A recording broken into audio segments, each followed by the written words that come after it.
Noticias en Regeneración MX y miembro de esta familia sin censura. Querido Ricardo, dicen muchas personas que me han escrito, ya deja de decir que hay un odio contra López Obrador, que nada más quedas mal tú por exagerado, por amarillista. ¿Ah, sí? Entonces, ¿qué es todo el mierdero que vemos en Twitter?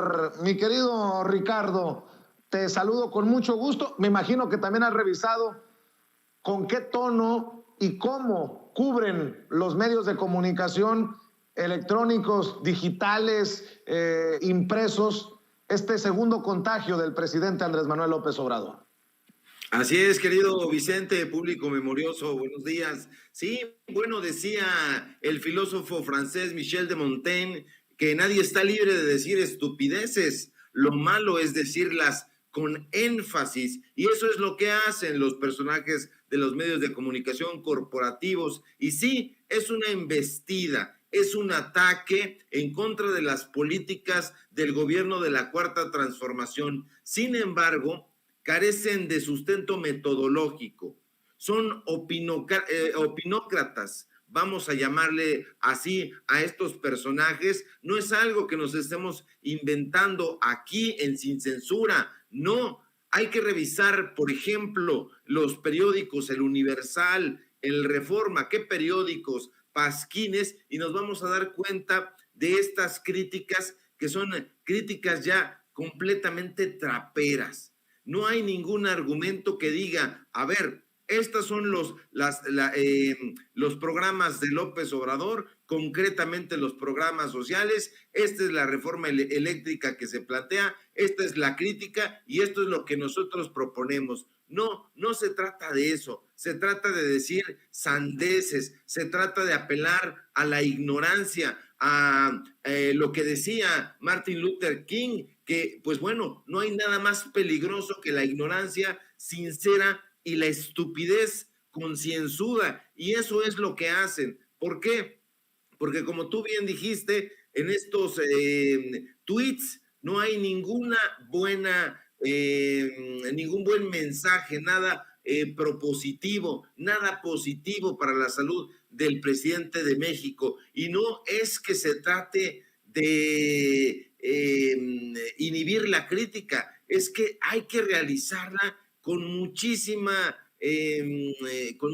conciencia, y no lo hacen. Este tipo de personajes que tú mencionas, por ejemplo, Chumel Torres, Cayo de Hacha, toda esta gentuza no tiene ideas, tiene ocurrencias. Eso es lo que sucede. Y bueno, prueba de ello es la columna de hoy de Guillermo Sheridan en el Universal, la columna de hoy de Carlos Loret de Mola, que imagínate, Carlos Loret de Mola en su columna de hoy en el Universal se atreve a hablar de montajes.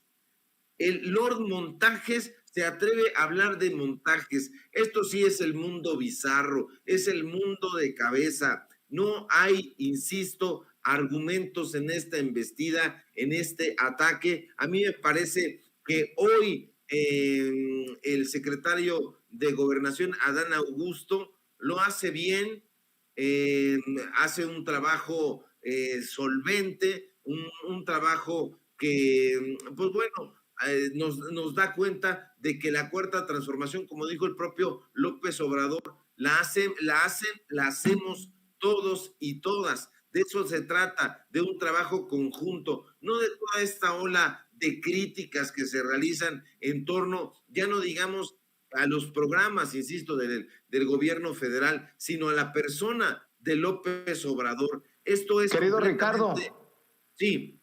Incluso los que considerábamos más serios se han destapado. A algunos que considerábamos periodistas serios se están resbalando.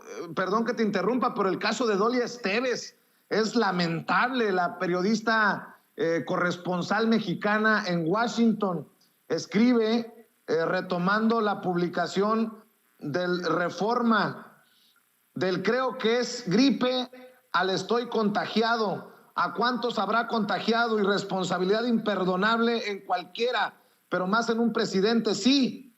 presidente con minúscula, escribe Dolia Esteves. Y luego, son muchos los jefes de Estado que han contraído COVID este 2020, Macron, Trump, Johnson, Lukashenko, Yamatei, por mencionar un puñado, pero solo López Obrador y Bolsonaro se han contagiado más de una vez. Saquen sus conclusiones. No, pues qué equivocados estábamos esos que los consideramos periodistas serios, a los que le piden a la gente saquen sus conclusiones. Pues yo saco una conclusión, que el presidente trabaja un chingo y ya. Pero bueno, nada más quería mencionar este caso que en lo particular me dejó anonadado, diría el presidente. Así es. Bueno, estos personajes en realidad siempre han sido estúpidos, porque hay que recordar aquella frase de Francisco de Quevedo, pero no lo han leído. Nosotros sí hemos leído a Quevedo, y el público memorioso también, y Quevedo decía que todos los que parecen estúpidos lo son, y además también lo son la mitad de los que no lo parecen. Y este es el caso de Dolia Esteves. Esa es la realidad pura, dura y cruda, y eso les duele. Nosotros no tenemos eufemismos, nosotros hacemos críticas frontales, no estamos aquí en el periodismo para hacer amigos, y el presidente tampoco está aquí para enfrentar a todos esos personajes neoliberales que han sido lesivos en la historia de este país. Está aquí el gobierno de la Cuarta Transformación, y esa transformación que no pueden parar, que está en curso. ¿Para qué? Para quitar a esas élites del poder, para quitar a esos personajes que desde el PRI, que desde el PAN, y a lo largo de la historia de 60 años de una dictadura que parecía perpetua, que como decía Juan Montalvo, amenazaba con quedarse con todos los recursos únicamente para 12 familias en este país, y eso es lo que les está doliendo. Por eso pagan tanto, y por eso encontramos tweets que están redactados prácticamente con la misma pluma, es con el mismo pie forzado, porque se están repartiendo dinero increíblemente para desinformar, para hacerle creer a la gente que lo que está haciendo López Obrador es contra el pueblo, y no es así en absoluto. Los Sergio Sarmiento, Ciro Gómez Leiva, Goldenberg, Ciro Murayama, Lorenzo Córdoba, todos estos personajes siempre han pertenecido a esa élite periodística, a esa élite cultural, y se han repartido becas, subsidios, fideicomisos, apoyos, y eso es lo que López Obrador les está combatiendo, y por eso apenas ven algún malestar en el presidente, un malestar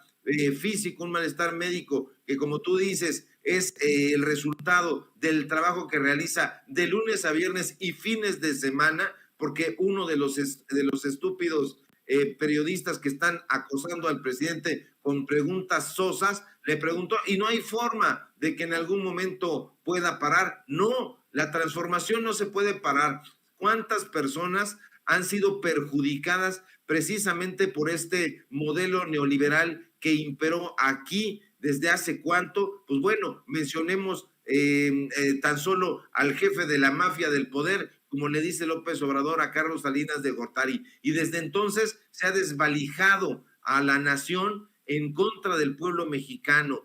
Darle becas a los niños sin que se les ponga el mote de talento, me parece la mar de bueno. Darle apoyo a los adultos mayores, a las mujeres, a las pequeñas, a los pequeños empresarios, me parece lo mejor que se está haciendo, pero eso no lo van a destacar en los medios de comunicación corporativos, que están aquí una y otra vez haciendo burla, haciendo sarcasmo, pero que no aportan datos duros. El periodismo social tiene que ser esto y no otra cosa. Y ese tipo de ejercicios no lo realizan estos personajes. ¿Qué lejos estamos de aquel periodismo que en algún momento se practicó en el siglo XIX y a principios del siglo XX mexicano en este país? ¿Qué lejos estamos de los grandes pensadores, como decía hace un momento Toño? Hablaba de la raza de bronce, hablaba de la raza cósmica. ¿Qué lejos estamos de Justo Sierra? ¿Qué lejos estamos de José Vasconcelos, de Samuel Ramos? No, ahora tenemos a estos personajes imbéciles, idiotas como Chumel Torres, y no son personas independientes, no tienen la menor capacidad de diserción, no tienen la menor capacidad de disentimiento, son personajes pagados, son espantajos que salen bailando ahí. Hay que saber que a Chumel Torres, por ejemplo, le pagan una muy buena lana en Cinemex, en Cinépolis, por salir ahí anunciando sus palomitas y hacerle el caldo gordo a toda esta gentuza. Todos están juntos con pegado. Hemos visto a Chumel Torres ahí entrevistado por Joaquín López Dóriga, este personaje que se precia de ser un gran periodista, pero que no le conocemos ningún tipo de investigación, que sabemos perfectamente que es un lector de teleprompter, que no tiene el pulso de la nación como tanto presume, y ese es el tipo de personajes que están ahí. Los vemos sentaditos, a Amparo Casar, a Denise Dresser, a todos estos sujetos se están repitiendo una y otra vez. ¿Por qué? Porque no hicieron cuadros, porque no hicieron escuela. Hay una voz potente de nuevos periodistas que están informándose en los medios de comunicación independientes y que saben perfectamente que esta transformación es una transformación social, no solamente es de dientes para afuera, como en su momento lo fue con Felipe Calderón, con Enrique Peña Nieto. No se trata de eso, hay que ver los números, la cantidad de dinero que se ha ahorrado en chayote que le daban a Raimundo Rivapalacio, a Enrique Krause, a Héctor Aguilar Camín, y que se está destinando a los programas sociales para beneficiar a las familias mexicanas, y eso es lo que no van a poder parar. Los datos duros están ahí y me dan como un yunque en la cabeza, querido Vicente. Querido Ricardo, si me permites plantearte un tema y escuchar tu opinión, porque esto también me llama mucho la atención. Lo platiqué muy por encimita con el maestro Miguel Vadillo, director de la revista Contralínea, pero qué gran trabajo está haciendo Nancy Flores, qué buen trabajo están haciendo desde la revista Contralínea para exhibir al INE. Dice esta nueva investigación de la revista Contralínea: a consejeros el Instituto Nacional Electoral les paga desde seguros hasta su comida y coche con chofer.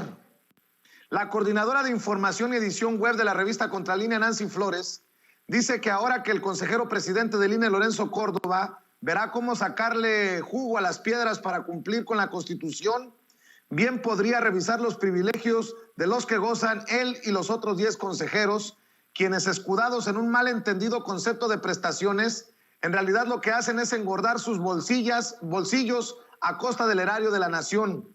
Como ejemplo de los excesos en los que se han incurrido por años y a los que no renunciarán por voluntad propia, está el hecho de que los 11 altos funcionarios electorales cobran del erario federal, del dinero de las y los mexicanos, hasta su comida. En 2021 cada mes se le asignaron individualmente 11,970 pesos por gastos de alimentación. Hay mexicanos que es lo que ganan en un mes. Y en total son 143,640 pesos al año, a pesar de que su sueldo es de los más elevados en el servicio público, por ahí de los 220,614 pesos brutos mensuales, y en el caso del consejero presidente, 220,520 pesos el resto. Pese a ganar más que el presidente López Obrador, los consejeros electorales no han renunciado a esos 400 pesos diarios que el erario les da como ayuda para comer, etiquetada como prestaciones inherentes al puesto. O sea que les tenemos, por ser estos gastos inherentes al puesto, que pagar lo que se tragan. En un país con más de 50 millones de personas en situación de pobreza, en ese mismo rubro tienen asignado un vehículo del año con chofer, en el que todo va con cargo al erario mexicano. Faltaba más, ni su gasolina pagan. Entre enero y noviembre pasados el INE gastó 81,847,927 pesos en combustibles, lubricantes y aditivos en total. No, pues dame tu opinión, Ricardo Sevilla. Yo sé que hemos sido muy críticos desde estas trincheras, desde Regeneración, desde Sin Censura, pero esto ya raya en mentada de madre para el pueblo de México con tantos pobres, y que a los consejeros del INE les paguemos hasta, y no me imagino que comen en la fonda de la esquina, hasta lo que van a comer a sus restaurantitos más o menos, ¿no? Así es, y nos consta, querido Vicente, porque recordarás que ahora que estuviste de visita el año pasado, ya fue el año pasado, hace un par de meses aquí en la Ciudad de México, pues uno de los consejeros huyó al vernos, íbamos a entrevistarlo y ese consejero fue simple y sencillamente Ciro Murayama. Lo vimos, entonces pensamos en hacerle una entrevista. Cuando nos vio, de inmediato se subió a una camioneta con chofer. Entonces nos consta esto que está revelando la revista Contralínea, que como tú dices, está realizando un muy buen trabajo de investigación. Hay que celebrarlo porque los periodistas de investigación son pocos y qué bueno que están ellos de este lado. Pero bueno, estos personajes son malvados, son soeces. Hemos atribuido a la villanía condiciones que resultan de la estupidez. Eso es lo que ocurre y estos personajes son estúpidos y malvados. Y ya sabemos que el mundillo de ellos atribuye sus infortunios a las conspiraciones, las maquinaciones de los grandes malvados que de acuerdo con ellos están en la Cuarta Transformación, pero no. Lo cierto es que la Cuarta Transformación está haciendo una defensa vigorosa que se debió haber hecho desde personajes. Están acumulando la estupidez y la maldad y borrachos que se empedaban ahí en las cantinas de Reforma, ahí en el Salón Palacio, por ejemplo, donde se les vio vomitando hasta los intestinos. Ahora se hacen los grandes pensadores, como es el caso, por ejemplo, del borracho Héctor de Mauleón, del borrachísimo Rafael Pérez Gay, y que diga lo contrario. Ahí todos tenemos perfectamente el recuerdo vívido de cuando estaba ahí completamente ebrio y nadando prácticamente sobre su vómito. De estos personajes que digan lo contrario, y hay datos duros que así lo demuestran. Estos son los personajes a los que les está pagando el Universal, son los personajes a los que les está pagando Milenio, y bueno, estos sujetos nunca van a entender al pueblo. ¿Por qué? Porque están muy lejos de la realidad cruda y dura que vive el pueblo mexicano, porque siempre han tenido muchísimos privilegios y esos privilegios todavía los siguen teniendo porque les está pagando la iniciativa privada. Pero si fueran a darse una vuelta alrededor de las colonias en donde viven, se darían cuenta de cuál es la verdadera situación que padece el pueblo mexicano, y además que el pueblo no les cree, no los quiere, no los respeta, ya quieren que se vayan, y precisamente como no se van, la gente viene y se informa a estas trincheras independientes donde hablamos duro, crudo y tupido y sin eufemismos, y sobre todo lo más importante y que debe hacer un periodista, los datos duros. Y esos datos duros nos ponen en una posición, sí, una posición moral que ellos no conocen y que nosotros se las vamos a estar arrojando a la cara, a esa cara malévola que siempre les ha hecho tenerla tan dura como para decir ese tamaño de sandeces, de que son buenos, de que hicieron las cosas bien. Imagínate Carlos Loret de Mola hoy hablando, insisto, en el Universal acerca de los montajes y diciendo que el presidente López Obrador está preparando su siguiente montaje. Eso es el mundo de cabeza. No tienen vergüenza, tienen la cara dura, querido Vicente. Así es, mi querido Ricardo, y porque los datos duros son importantes, hay que invitar a la gente a tus trincheras precisamente, y para que te sigan apoyando en redes sociales las miles de personas que nos ven y nos escuchan en Sin Censura. Claro que sí, querido Vicente. Síganme, por favor, en Twitter, @SevillaCrítico, en Facebook, Ricardo Sevilla, así nada más. En Los Datos Duros, programa de Regeneración MX que tenemos de lunes a viernes de 4 a 5 y media de la tarde, y en Tiempos de Canallas, esta sátira política que nos da muchísimo gusto hacer, porque estos personajes nos dan una inspiración infinita como su estupidez, que pasamos Tiempos de Canallas de lunes a viernes de 8 a 9 de la noche. Y aquí en Sin Censura, síganos también, por favor, donde estamos participando de lunes a viernes en punto de las 11 de la mañana. Y si todo va bien, nos encontramos aquí el día de mañana. Abrazos, saludos a la audiencia y abrazo fuerte a ti, a Ceci, a don David y a toda la gente que nos ve, que nos escucha y que se informa aquí. Y recuerde que decía Ernst Renan que la estupidez humana es la única cosa que nos da una idea de infinito. Muy bien, pues te mando un abrazo. Gracias, Ricardo Sevilla, coordinador de investigaciones especiales de Regeneración MX y miembro de esta familia Sin Censura.